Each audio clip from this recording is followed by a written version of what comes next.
Alright, so ladies and gentlemen, I want to say welcome to the platform. It's your brother Bolo and we here. Please, guys, remember to hit the like button as you come through the door. Smash that like button. It is free. Alright? In the comment section, be respectful as you can, please. And we're here for the information. In this one right here, ladies and gentlemen, however, we want to touch on Paula Llewellyn. She has retired. She is the former DPP of Jamaica. And she has come under heavy scrutiny. She was in an interview with Dan Jackson Miller. And for me personally, she exposed herself in a case study that she was asked about that actually happened under her tenure.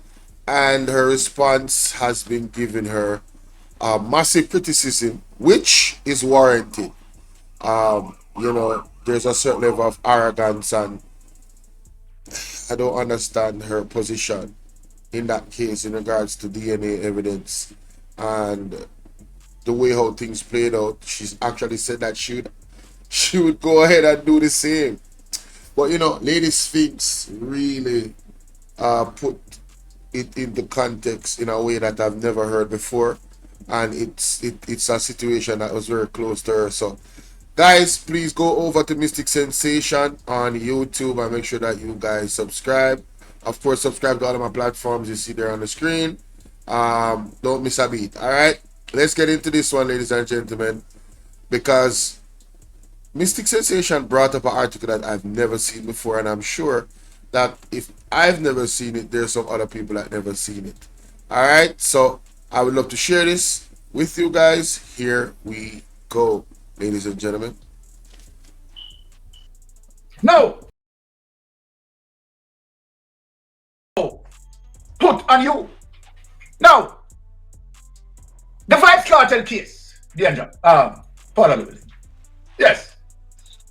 There was an established precedent as it relates to Vybz Kartel case, as it relates to tamper jury. What was that? What was that case, Paula Llewellyn? Which you should have known. But the fact of the matter, that you must have your way. Utilizing rule of thumb as it relates to not giving way for precedents that's set. So look at this now, Paula. Let me show you the precedents that was set. Now, let us go to former Prime Minister PJ Patterson. Let us go to the precedents that was set. Here on social media, we beat and teach. Right? When it comes to a Mystic Sensation, a melting pot, a Pinks, a Lonesome, who is the Titan boss, who beat and teach like us? We beat and teach.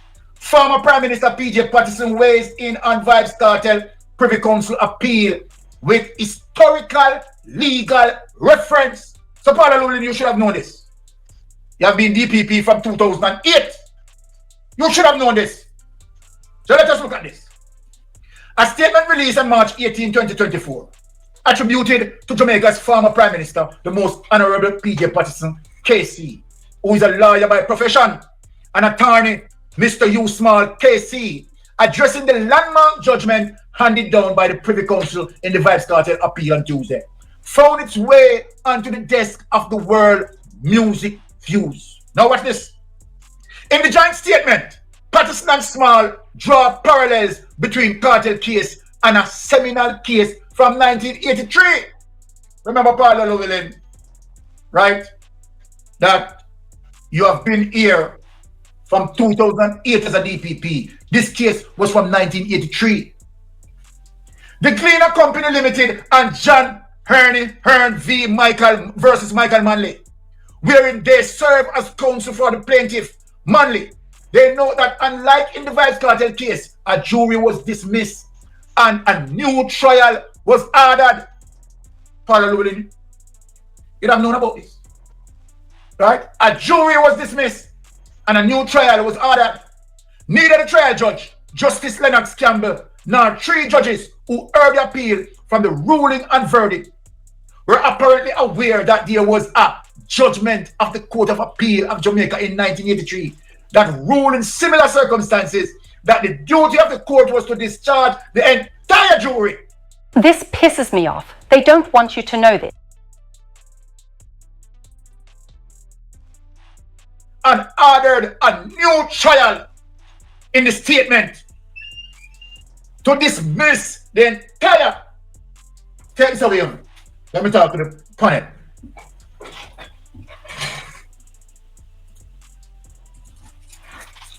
So then, Paula, look at it. We have seen a pattern of behavior as it relates to your judgment. Don't make me have to bring up the FLA case. Because you know that was clear bias and show up that you're a political operative. Because Philip Palwell, right, and Patrick Roberts, their guns were lost, right? And you've charged them. You have charged them, Paula Llewellyn. You have charged them. Tam Tavares,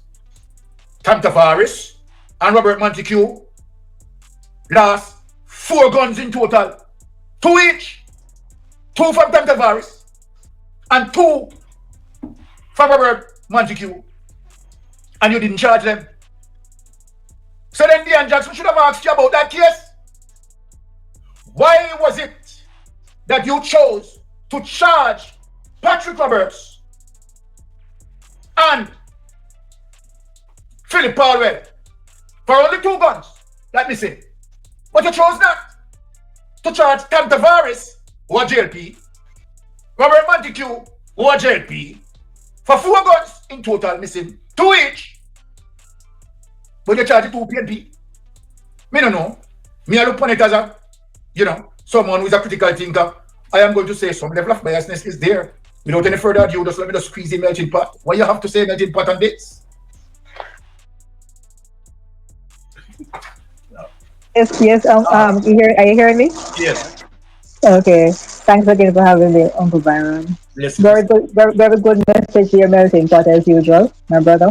The point I would like to make, now that she's leaving the office finally, what was the purpose of her going on Dean Jackson's program to do an interview? What's her purpose? Just go fucking bag and leave. We never want to see you again. Exactly. What's the purpose? What's the purpose? And it's clearly from that interview that Paula thinks she's the smartest person in the room, and that is a measure of a person's arrogance, and that makes her look so much stupider than she really she's trying to pretend not to be. No, Paula is from her behavior for years of being a DPP. She's basically, you can see that she works on classism. She's very prejudiced in her judgment. She's not objective, and she has a house slave mentality. And she's basically a criminal woman pretending to be a DPP, as far as I'm concerned, because her track record shows it. And as somebody who is from Montego Bay, one of the cases that really, really got to me, that she, show us how complicit she was and how, she's not an objective person, and that she's not worthy of collecting the taxpayers' money for the job that sure that she sat in, was the case in point of the 5 females that were raped at Irving Point. In the year 2012, it happened, right? When the incident happened around 10:30 in the night, and one of the females in the incident was a young child, 8 years old, right? Guns was used when the crime was committed. More than one person committed the crime, and the child died. The entire Montego Bay, the entire Jamaica was mourning this child's loss of life, because after she was brutally raped, she was ravished in such a way that it caused her to die. Right? Now, when the case happened and became public, Paula jumped on the case. And I would like to take my Jamaicans down memory lane. Spinks, that you just said something that is very important. What time the incident occurred? It was about 10:30 in the night. Okay. So earlier, when I spoke about the lighting, proper lighting, right, was as it relates to that particular rape, right? Whether it was house or wherever it was done, right? Can you speak on how the area would be lit, or how would she be able to identify that person? All right, let me get into the more details of that crime. It was 5 females in all. They were taken from their house and they were taken to an empty lot by the criminals. So there was no lighting in the area. It happened 10:30 at night.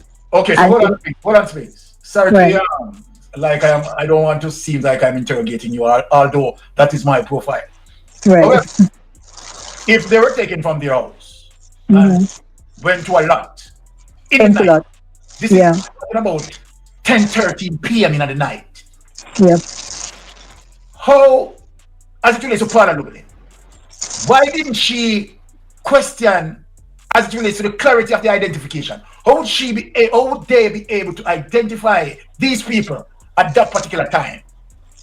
It would not be remember, rape is like rape is trauma, you're traumatizing the woman, the female, in a situation.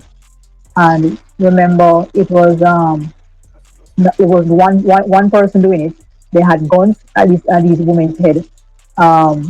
So um, they were traumatized. And women going through rape is traumatized. They're not even in a well-lit area. There's no guarantee the woman is going to be opening her eyes and taking information and trying to remember what the criminal looks like when he's doing it.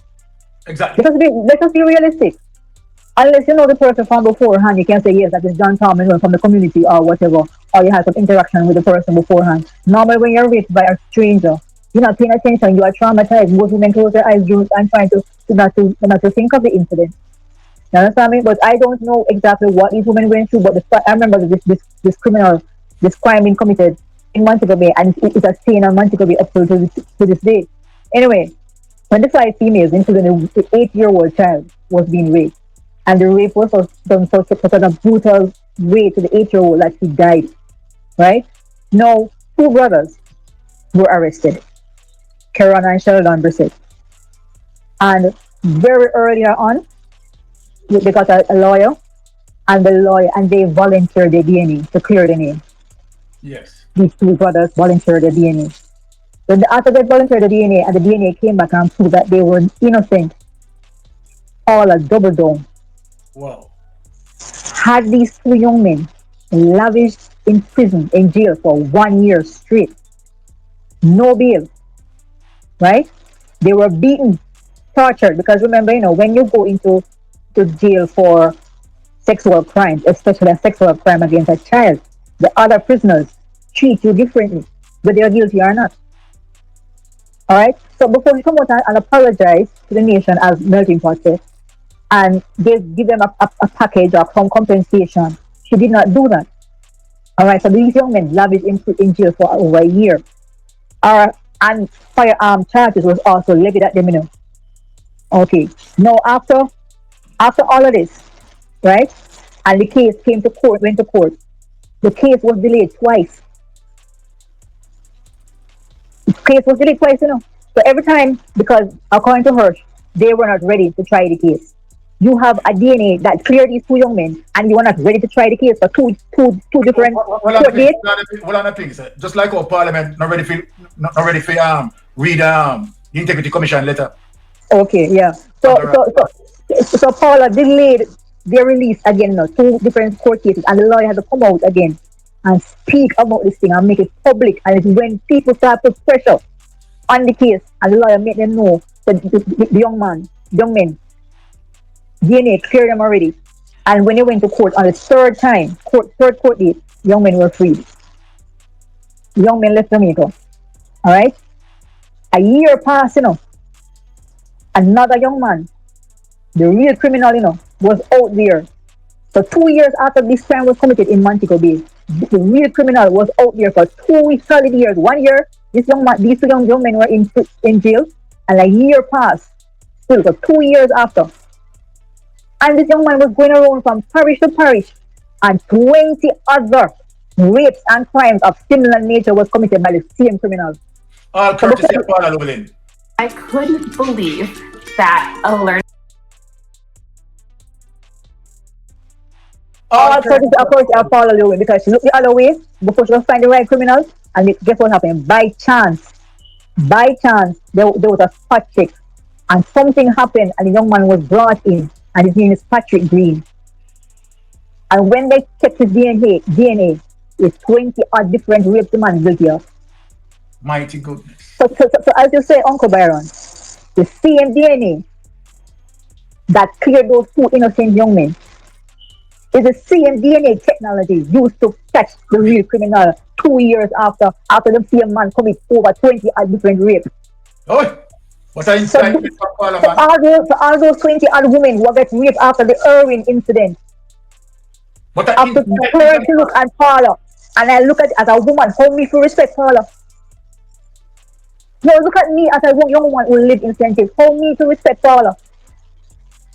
You sit down there on a case for 2 years and make a man go there and rape 20 odd different people, and you have the power and the authority, and you're being paid by my taxes. How can I be a woman and feel safe knowing that she was DPP? No, seriously. Can women be safe with Paula in Jamaica? Seriously. That is why when she was supposed to leave, I was upset that she didn't want to leave. I was one of the person campaigning for her to leave the seat, to leave the chair. Because that's what happened. She served no purpose. I felt unsafe knowing that she was DPP. Because she served no purpose at all. And you see, when the other case that I look on, it's the Kevin Smith case. Kevin Smith had his church in Montego Bay, and we all know the details of it, right? The man influenced other people to commit murder and instructed other people to commit murder. The case happened in Montego Bay. Why the hell she couldn't take one donkey from Kingston, right come to Montego Bay, charge the man, lock up the man in a private cell by himself in Freeport police station, charge the man in Montego Bay and try the case in Montego Bay. Because you have that an never, to go beer. And you have certain, exactly. yes, We have all the courts in the same courts. The courts you have in Kingston, the same courts we have down here.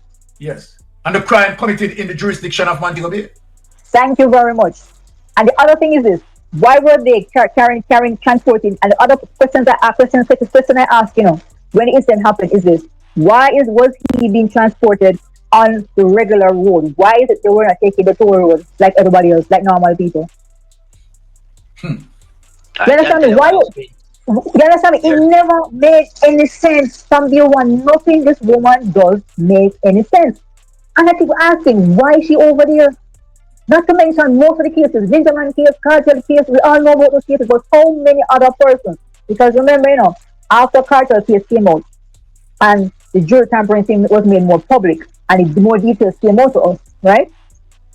She came out and said, out of her own amount, so most of the time they have to take shortcuts to get a case. She admitted to it.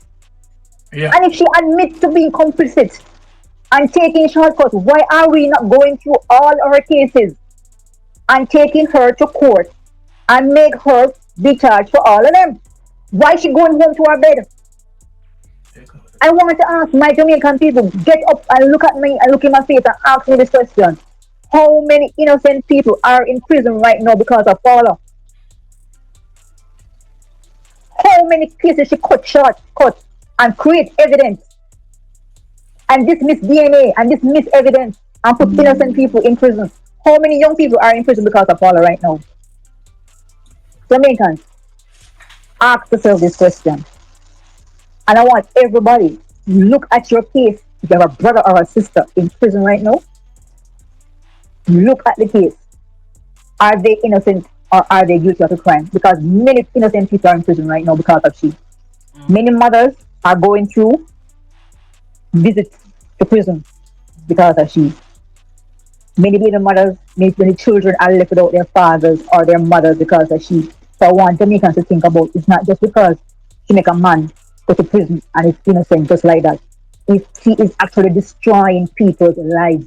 Because those two brothers who were innocent from day one, when they were in jail, they got beaten and one of them lost sight in one of his eyes.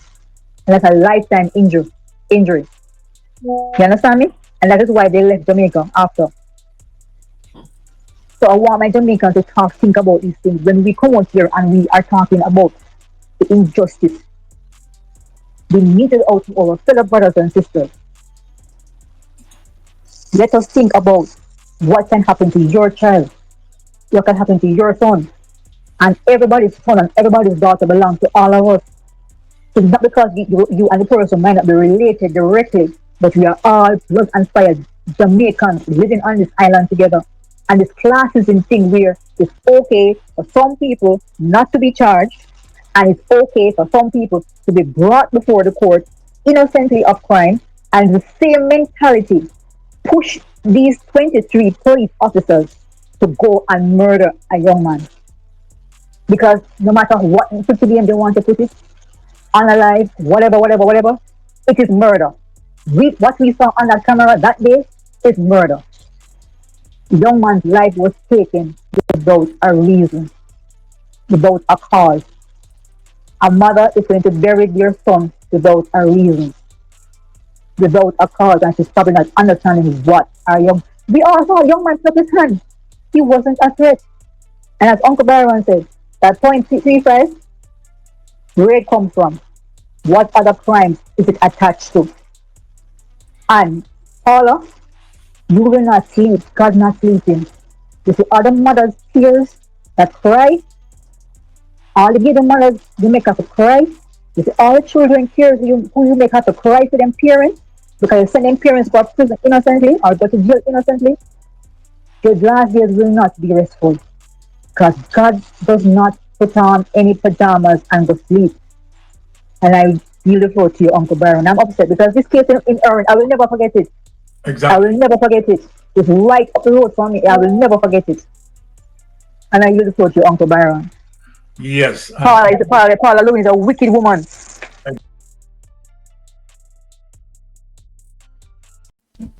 Wow. Wow.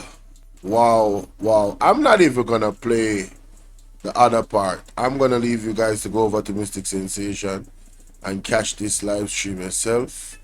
Good versus evil. Yes. Make sure you guys go over there and catch this live stream yourself. Alright. See the thumbnail right there. Good versus evil. Alright. You guys, can you guys see that good? Mystic Sensation? Yeah, I think you can. That's his page. Make sure y'all go over there. Now,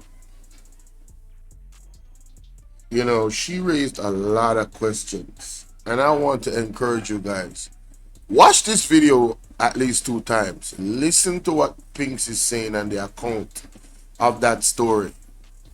And I said this, you know, when I listened to her, to Paula Llewellyn's interview on Dion Jackson Miller, she brought up, you know, DNA. So I'm like, I said the same thing. I said, yo, if somebody goes to prison wrongfully for raping somebody, do you know that the prisoners deal with them in a certain way? Like, they might not live.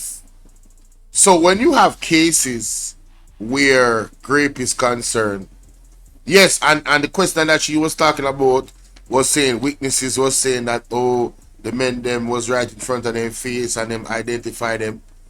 And I'm like, yo, witnesses lie. She was so adamant and so arrogant and so stiff-necked. Like, oh, I am right, and I would do it the same way. Yo, we gotta vet these people before they go into these offices. Because it appears now, based off this testimony from Spinks, we really have to ask the question, how many innocent people has Paula Llewellyn locked up? And I agree, there needs to be an investigation on her. There needs to be I know that God is not sleeping. God is definitely going to do what he does.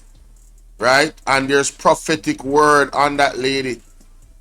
There's prophetic word and utterances from the apostles and the prophets about Paula Llewellyn. Yes, we're just gonna see God work. And I keep telling you guys this. But honestly, this is very, very serious. We cannot have another Paula Llewellyn in the DPP office. I mean, let us listen, man. Let me know what you guys think in the comment section here, because I don't want to go off. This has already been a 24-minute video, 25-minute video, and I'm trying to keep it short. See you guys on the next one.